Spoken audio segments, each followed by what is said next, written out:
Welcome back to today's news recap. We have a lot to cover, from arrests at political rallies to the latest developments in international conflict. Let's dive into the headlines. Man arrested with weapons outside Trump rally. A 49-year-old Las Vegas man was arrested outside Donald Trump's rally in Southern California after deputies found a shotgun, loaded handgun, ammunition, and several fake passports in his SUV. The vehicle, with a homemade license plate, raised suspicion at the security checkpoint. Riverside County Sheriff Chad Bianco reported that the man claimed to be a journalist, though his credentials were unclear. Upon searching the unregistered SUV, police found multiple passports and driver's licenses with different names. The man was arrested for possessing a loaded firearm and a high-capacity magazine. He was released on the same day after posting $5,000 bail. While no federal arrest has been made, the investigation remains ongoing. Student loan payments still on hold for many.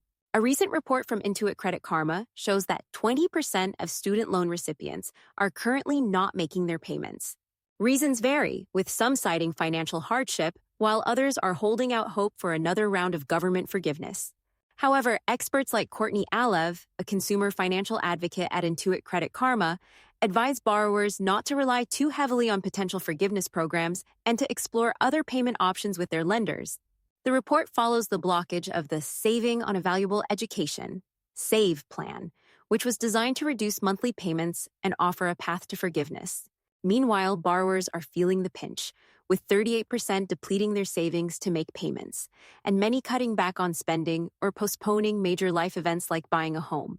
Concerns over credit scores loom large for 63% of borrowers as their repayment history is being reported to credit bureaus. AI growth raises climate concerns. Former Google CEO Eric Schmidt is urging more investment in artificial intelligence, AI, despite the significant environmental impact of the technology. Speaking at an AI summit in Washington, D.C., Schmidt pointed out that the energy demands of AI data centers, projected to grow from 17 to 35 gigawatts annually by 2030, will challenge global climate goals. Schmidt argued that current conservation efforts and improvements to energy infrastructure, such as better batteries and power lines, won't be enough to keep pace with AI's rapid expansion.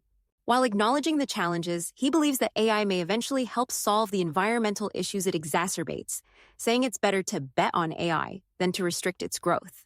Drone strike kills soldiers in northern Israel. A drone strike on an army base in northern Israel has killed 4 soldiers and injured more than 60 others, according to the Israel Defense Forces, IDF.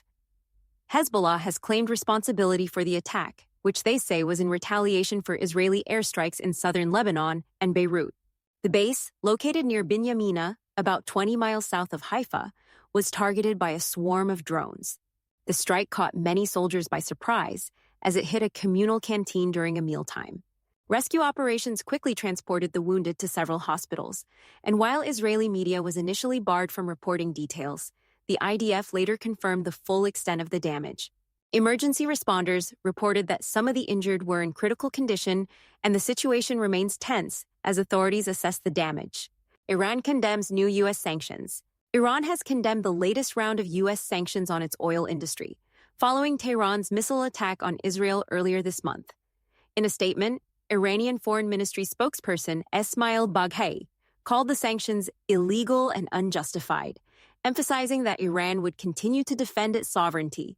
Baghei accused the U.S. of supporting Israeli aggression and criticized Washington's policy of threats and maximum pressure.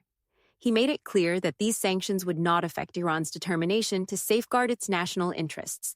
The U.S. sanctions aim to pressure Iran following its involvement in escalating tensions in the Middle East, particularly in relation to the ongoing Israel-Hezbollah conflict. That's all for today's recap. As always, stay informed, and we'll see you in the next video with more updates from around the world. Don't forget to like, subscribe, and hit the notification bell to stay updated.